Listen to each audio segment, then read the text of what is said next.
ایک واقعہ مجھے یاد آ رہا ہے جسے میں چاہتا ہوں کہ آپ کی سماعتوں کے حوالے کر کے گفتگو کو ختم کروں۔ واقعہ دراصل یہ ہے کہ رسول رحمت صلی اللہ علیہ وسلم تشریف فرما تھے۔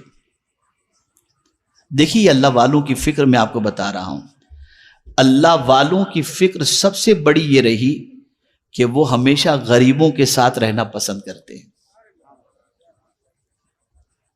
ان کا کھانا غریبوں کے ساتھ، ان کا اٹھنا غریبوں کے ساتھ، ان کو غریب بہت پسند رہے۔ اور آج ہماری سوچ اتنی بدل گئی کہ ہمیں غریب پسند ہی نہیں ہے، چاہے سگا بھائی ہی کیوں نہ ہو۔ میں تھوڑی سی سوچ درست کر دوں۔ رسول رحمت صلی اللہ علیہ وسلم تشریف فرما تھے، ایک غریب صحابی تشریف لائے، ایک دم غریب۔ آقا کریم صلی اللہ علیہ وسلم ان سے گفتگو فرما رہے تھے، اتنے میں حضرت جبریل امین علیہ الصلاۃ والتسلیم تشریف لائے۔ سرکار، یہ جو آپ کے ساتھ غریب بندہ بیٹھا ہوا ہے نا، اس کی زندگی کل دوپہر تک کی ہے، کل دوپہر کو یہ اس دنیا سے کچھ کر جائے گا،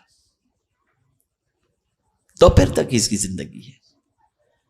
اب رسول رحمت صلی اللہ علیہ وسلم نے جبریل امین کی بات سنی تو فوراً سرکار صلی اللہ علیہ وسلم نے چاہا کہ اب اس کی عمر کل دوپہر تک کی ہے تو چلو کیوں نہ اس سے پوچھ لیا جائے، اس کے کوئی ارمان ہو تو پورے کر دیے جائیں۔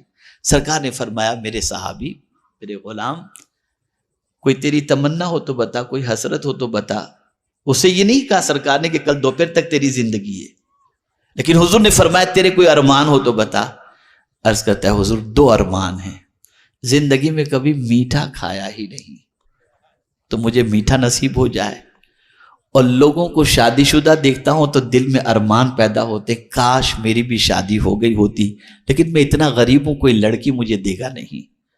سرکار نے فرمایا فکر نہ کر۔ صحابہ کو بلایا سرکار نے، کسی سے کہا میٹھے کا انتظام کرو۔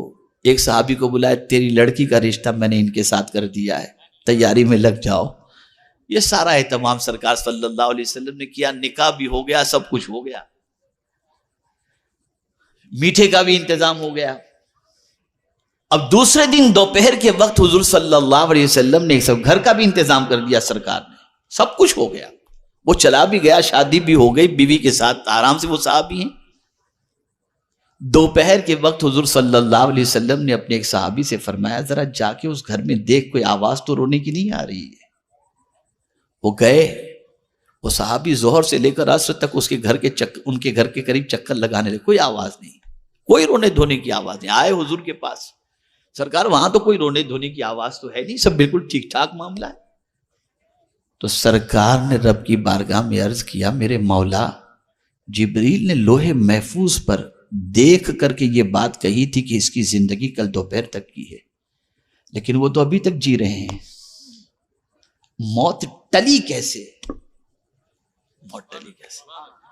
تو سرکار صلی اللہ علیہ وسلم سے رب نے فرمایا، میرے محبوب، تقدیر میں تو میں نے لکھ ہی دیا تھا کل دوپہر تک، لیکن جب اس کے سامنے میٹھا آیا، اسی وقت میں نے ایک سائل کو دروازے پر بھیجا کہ جا کر کے میرے نام پر اس سے مانگ۔ جب اس سائل نے اس سے مانگا، اللہ کے نام پہ دے، زندگی پر اس نے میٹھا نہیں کھایا تھا، لیکن میرے نام پر جب میٹھا مانگا گیا، اٹھا کر سارا میٹھا اس غریب کو دے دیا۔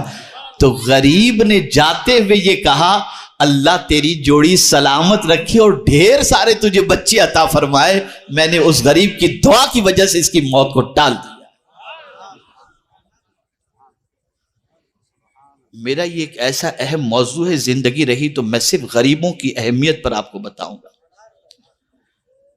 اس لیے کہ ہماری سوچ پوری الٹی ہو گئی۔ نہ غریب کے ساتھ بیٹھنا اچھا لگتا ہے، نہ غریب کے ساتھ ملنا اچھا لگتا ہے، نہ غریب کے ساتھ کھانا اچھا لگتا ہے، نہ غریب کے ساتھ مصافحہ اچھا لگتا ہے، نہ غریب کی دعوت اچھی لگتی ہے۔ بس یہ ہماری سوچ، اور یہ اتنی بودی سوچ ہے، اتنی بودی سوچ ہے کہ اس بودی سوچ کی بنیاد پر ہم زوال کے شکار ہیں، ہم زوال کے شکار ہیں۔ سوچ بدلو، فکر بدلو۔ انہی کلمات خیر پر میں اپنی گفتگو کو ختم کرتا ہوں اور دعا کرتا ہوں اللہ تعالیٰ سب سے پہلے مجھے توفیق دے، پھر آپ کو توفیق دے، سنی دعوت اسلامی کا ماحول بنائیں، سنی دعوت اسلامی کے قافلے میں جائیں، سنی دعوت اسلامی کے اجتماعات میں شریک ہوں، زندگی بدلو اور نیکیوں کا جذبہ اپنے اندر پیدا کرو۔ وَمَا عَلَيْنَا إِلَّا الْبَلَاغُ الْمُبِينُ۔